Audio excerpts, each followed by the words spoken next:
They thought it was just an accident. A toddler, somehow inside the gorilla enclosure. The crowd screamed. The zookeepers laughed. Until the 450-pound silverback did something no one expected. He wrapped his arm around the child, then stared straight into the security camera. He wasn't attacking. He was trying to say something. And when Ashley, a young handler, watched the raw footage later that night, she uncovered a truth so horrifying it would expose a man and turn a gorilla into a hero. You're not ready for what Brutus saw.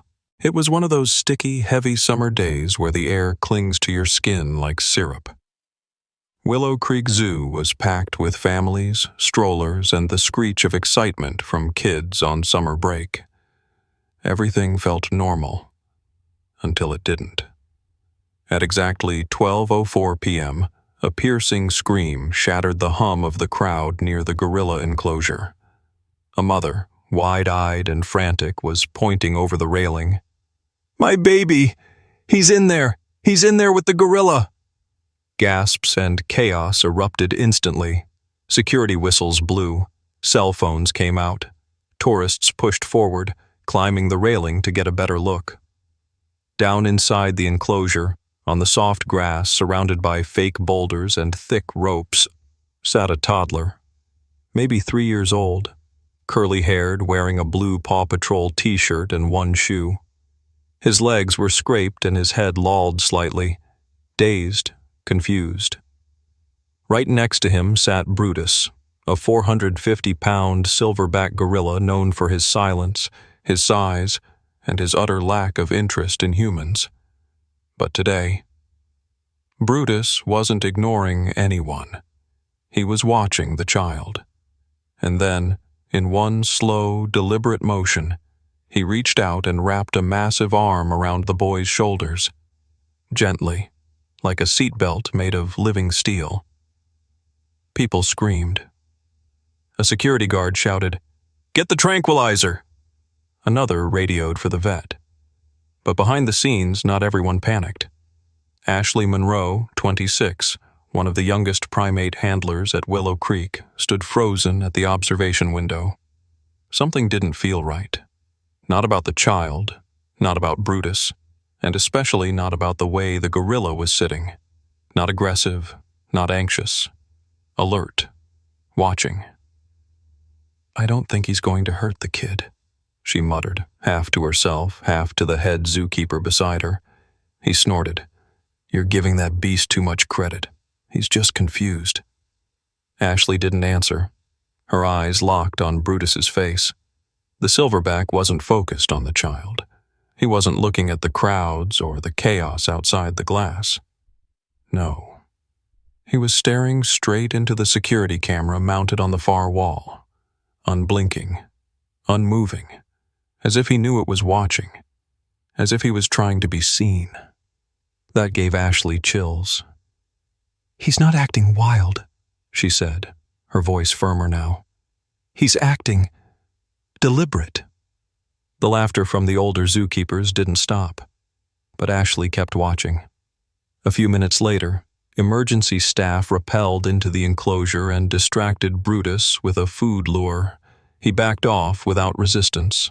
The boy was retrieved, breathing, thank God, and rushed to the ER with minor injuries and a possible concussion. The zookeepers high-fived. One of them even joked, "Guess Brutus decided to babysit today." Everyone laughed. Everyone but Ashley.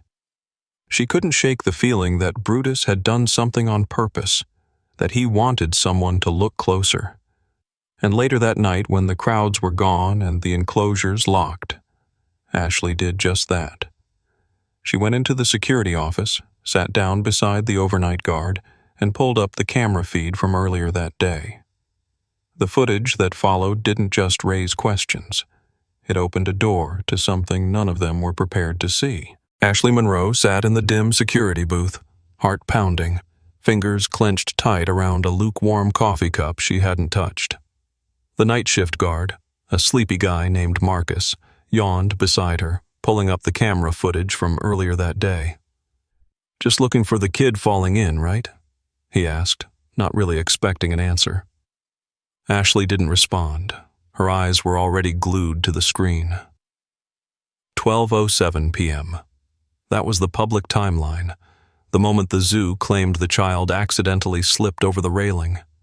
It was also when most of the staff had noticed him in the enclosure. But Brutus's reaction, the way he stared into the camera, something wasn't adding up. She rewound the feed manually, slow, frame by frame. And then, there it was, 12:01 p.m. A man entered the frame near the eastern service gate, out of view of the main crowd. He wore a tan maintenance jumpsuit, cap pulled low. He was holding something bundled in a blue towel. Ashley's breath caught in her throat. The bundle twitched. It was the child, unmoving, limp, but alive. "No, no way," she whispered. On screen, the man knelt at the edge of the railing, looked around. Then, with disturbing calmness, he dropped the child over the edge of the gorilla enclosure like he was tossing out garbage. Ashley's stomach turned. The man stood, took a final glance at the unconscious boy lying in the grass below, and then turned and walked off briskly, disappearing behind the hedge line outside camera view. "That's not a fall," she whispered, her voice hoarse. "That's not an accident." Marcus sat upright now, alert. "What the hell is this?" Ashley fast-forwarded. 12:04 p.m. Brutus walks into frame. He doesn't charge, doesn't panic. He approaches the child, stops, circles once, then kneels down like a parent checking on their sick kid. He places one enormous hand on the boy's back, gently, then slowly positions himself in between the boy and the public-facing glass. That's when he looks at the camera. Long, steady, focused. Like he's trying to say, "Watch this. Someone needs to see this." Ashley sat back, blood draining from her face. "He saw the whole thing," she said. "He saw that man. And he knew where the camera was." Marcus shook his head slowly, whispering, "Holy hell, that gorilla's a witness." Ashley pulled the timeline back again. But this time, something strange happened. The time code changed. The same scene, but now it said 12:07 p.m. Her jaw dropped. "What is this? Why is the timestamp different?" Marcus frowned. "Wait, this isn't the raw feed. Someone exported a cut version, overwrote it." Ashley stared at the screen in disbelief. Someone had deliberately edited the security footage, deleting the part with the man dropping the child and replacing it with just the moment Brutus was already inside the enclosure, making it look like the boy had fallen, that Brutus had been the danger. And the worst part? Only a few senior staff had access to export security footage, which meant someone high up had seen this and tried to bury it. Ashley stood up, heart slamming against her ribs. "I need a copy of that raw feed, right now." Marcus hesitated. "You seriously going to report this?" "Wouldn't you?" He looked around, lowered his voice. "Ashley, listen. You didn't hear this from me, but something like this happened a few years ago. Different department. Security cam caught a trainer getting bitten by a tiger. The zoo edited the footage to protect themselves." Ashley's hands curled into fists. "This isn't a bite," she snapped. "That kid could have died. Someone threw him into the enclosure like a bag of trash." She turned to leave, but Marcus grabbed her wrist. "If you go to the press or the cops, you better be ready. They'll make it look like your mistake. They'll say you planted the footage, that you're unstable. They protect the zoo, not us." His voice dropped to a whisper. "And if you push too hard, you might end up like that kid." Ashley didn't sleep that night. Her apartment, usually a quiet haven after long zoo shifts, felt too small, too loud with the echoes of everything she'd seen. The image of Brutus, staring into that camera like he was pleading, wouldn't leave her. Neither would the footage. She'd copied it to an external drive before leaving the security booth, slipping it into the lining of her backpack like it was evidence in a crime show. Because that's what this was now. A crime. Someone tried to kill that child. And someone at the zoo knew. The search for the man. The next morning, Ashley skipped her shift and drove to a coffee shop 2 miles away to use their Wi-Fi. She wasn't taking chances on the zoo's network. Pulling up the paused frame of the mystery man, tan jumpsuit, navy cap, partial side profile, she began cross-referencing it with every internal ID badge she could find from the staff portal. Grounds crew, vets, maintenance, seasonal hires. Nothing matched. He wasn't one of them. Who the hell was he? Then she remembered. Vendors, contractors, people who were on site often, but not officially employees. Her fingers flew across the keyboard. Landscaping company, water delivery, private pest control. There. A third-party HVAC vendor had been servicing the zoo's underground cooling units for the reptile house all week. She zoomed in on the logo stitched into the man's sleeve. Frigidaire Climate Systems. Bingo. Ashley's hands trembled as she took a breath. She wasn't law enforcement. She wasn't a detective. She was just a primate handler with a gut feeling, and a gorilla that saw too much. But then a darker thought crept in. Why would someone throw a toddler into a gorilla enclosure? A random psycho? A disgruntled dad? She checked missing persons reports. Nothing. Amber alerts? Nothing. So who was the kid? At lunch, she drove back to the hospital where the boy had been taken, posed as his aunt. It was a gamble, but luck, or fate, stepped in. The nurse at the desk was mid-shift, half distracted, and waved her toward a social worker doing intake.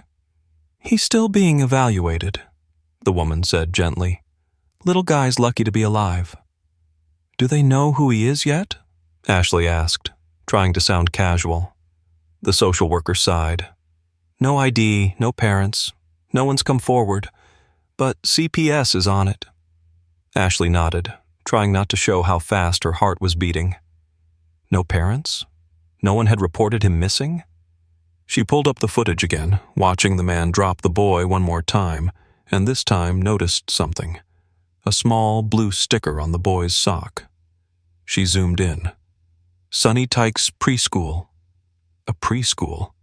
That meant a paper trail.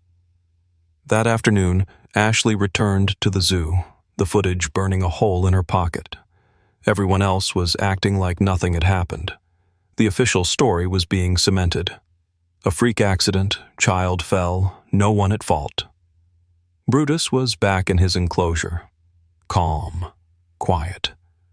But when Ashley approached the glass, he moved. Not aggressively, slowly, deliberately. He sat down across from her, barely 10 feet away, and stared. She reached into her binder and slid out 2 laminated photos. One was a printed still from the security feed, the man in the tan jumpsuit. The other was a selfie of herself. She pressed the first photo against the glass. Brutus looked, snorted softly, then tapped the glass, twice. Ashley's breath caught. She slid the second photo up. Brutus looked again, tapped once. He was making a distinction. 1 meant safe. 2 meant danger. It matched the hand signals she'd been teaching him for months. He remembers, she whispered. But it was more than that. He didn't just remember the man. He was trying to tell her what happened. Brutus, the creature they'd always said was unpredictable, too wild to trust, was doing the one thing no human at the zoo had. Telling the truth. Ashley took the video and her notes to the head of security. He shut the office door behind her, didn't smile. You've seen things you shouldn't have, Ashley. Her voice didn't shake. "That kid didn't fall. Someone dropped him, and Brutus saw it." The man nodded slowly. Then, after a pause, he said, "Do you have any idea what happens if this goes public? Donors pull out, city funding dries up, we lose accreditation, we lose everything." Ashley stood up. "So you're covering for a monster?" "No," he said quietly. "We're protecting the zoo." She turned to leave, but he added one last thing. Cold, final. "If you release that footage, you'll never work in wildlife again." Ashley Monroe didn't go home that night. She stayed in her car outside the zoo, gripping the steering wheel until her knuckles turned white. The footage was on a backup flash drive tucked into her bra, a second hidden inside the lining of her glove compartment. She knew what she had. She also knew what it could cost her. But someone had tried to kill a child, and a gorilla was the only one trying to stop it. By dawn, Ashley had made her decision. She uploaded the unedited footage to an anonymous Dropbox and sent it to 3 places. 1. A small local news outlet that still covered real stories. 2. A national wildlife rights organization. 3. And a true crime YouTuber with 4.2 million subscribers. By lunchtime, the zoo's PR office was melting down. "Child tossed into gorilla enclosure. Not an accident," says leaked footage. "Silverback Brutus may have witnessed a crime and tried to warn us. Did a gorilla just solve a crime?" The headlines were surreal, but nothing compared to what happened next. 2 days later, the zoo reopened under tense circumstances. Extra staff, local cops on site, reporters loitered outside the gates, pretending to be tourists. Ashley was suspended pending investigation, but she showed up anyway, as a visitor. She wore sunglasses, a hoodie, and stood in the back of the crowd gathered around Brutus's enclosure. The place was buzzing, parents whispering, kids asking if Brutus was the detective gorilla, people filming nonstop. But Brutus didn't pace like usual. He sat, stone still, in his usual corner under the trees, until it happened. A man stepped into the crowd near the glass, average height, average build, ball cap pulled low. Ashley's stomach dropped. She recognized him instantly. The man from the footage. He was here. Stupid, arrogant. Maybe to see if the tape had really gone public. Maybe to watch the damage. Maybe to blend in with the crowd.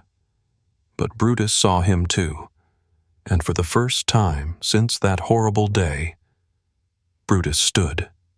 The air changed. The gorilla walked, slow and heavy-footed, right up to the glass. Tourists gasped, backed away.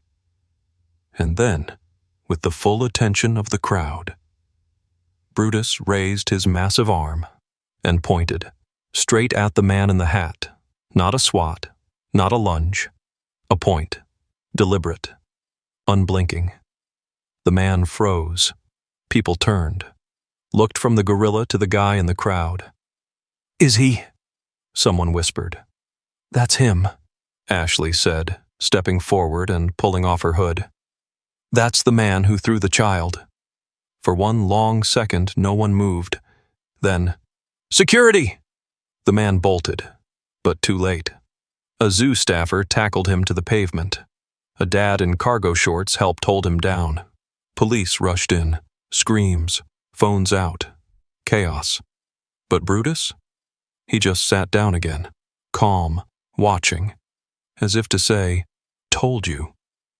The man's name was Daniel Hurst, 37, HVAC contractor. The child, Eli, was his girlfriend's son. She'd been fighting for full custody. He wanted her out of the picture, and the boy was collateral. A gorilla enclosure, he thought, would look like an accident. He never expected Brutus. The news exploded nationwide. Animal rights groups flooded the zoo with praise. People wept in the comments of every video. Brutus wasn't just a witness, he was a guardian. That gorilla has more humanity than the man who dropped the child. He pointed. He knew. Months later, the zoo quietly reinstated Ashley. She didn't take the job back. She had other offers now. Documentaries, interviews, a book deal. But on one fall afternoon, she came back. Not as a handler, as a friend. She stood near the glass, hands in her jacket pockets. Brutus saw her, walked over, sat. Ashley gave a half smile. "You saved him, you know." Brutus tilted his head. She pulled out a laminated photo. Eli, healthy and smiling, holding a stuffed gorilla. Brutus looked at it, then looked at her, and once again he raised his arm and pointed. Not at her, not at the photo, at the sky behind her. The open world, as if to say, "You saved me too." And in that moment, Ashley realized something she would carry with her for the rest of her life. Sometimes heroes don't wear badges. Sometimes they don't even speak. Sometimes they just point.